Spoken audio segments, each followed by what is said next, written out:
آنے والی شب برات کا وقت، تاریخ اور دن آپ سمجھ لیجئے اور یاد رکھیے، ذہن نشین کر لیجئے تاکہ آپ اس کی تیاری کر سکیں اور اس کے لیے جو بھی اعمال اور جو بھی دعائیں وظائف جو بھی ہیں اس کے لیے آپ تیاری کر سکیں۔ میں آپ کو بتاتا ہوں کہ شب برات 2026 کب ہے اور اس کی دن کون سا ہے اور تاریخ کون سی ہوگی اور انگریزی اس کی کون سی تاریخ ہوگی۔ اسلامی کیلنڈر کے مطابق جو شب برات ہوتی ہے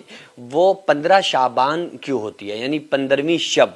یعنی کہ 14 تاریخ جو 14 شعبان ہوتی ہے تو 14 تاریخ شعبان کی 14 تاریخ کا جب دن گزر جائے اس کے بعد جو رات آتی ہے وہ ہوتی ہے 15ویں شب۔ چونکہ جو تاریخ ہے نا اسلامی تاریخ جس کو بولتے ہیں، تو اس کے حساب سے جو تاریخ چینج ہوتی ہے یہ مغرب کے وقت ہو جاتی ہے، یعنی مغرب کے ٹائم مغرب جیسے ہو گئی تو دن گزر گیا، اب تاریخ بدل جاتی ہے اردو کی اسلامی تاریخ جو اسلامی کیلنڈر کے حساب سے ہوتی ہے۔ اور جو انگریزی تاریخ ہوتی ہے جو سورج قمری اعتبار سے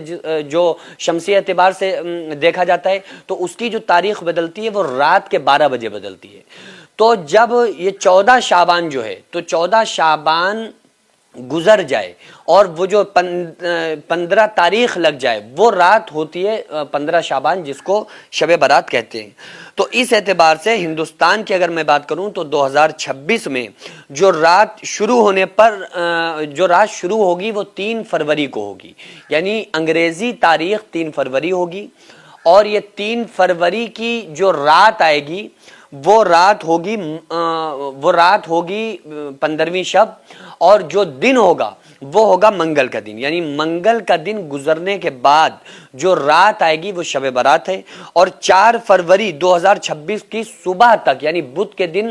صبح تک یہ رات رہے گی۔ اسی کو انگلش کے حساب سے آپ دیکھیں گے تو 3 فروری کا دن گزر جائے تو رات آئے گی،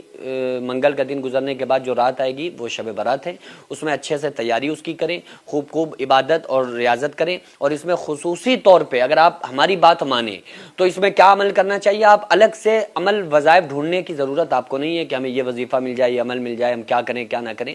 سب سے بہتر جو چیز ہے وہ ایک عمل ہے، اس سے مضبوط اور اس سے طاقتور دنیا کا کوئی عمل نہیں ہے۔ وہ عمل ہے، وہ کوئی عربی کا عمل نہیں ہے، وہ کوئی یاد کرنے کی دعائیں نہیں ہے، بلکہ وہ عمل ہے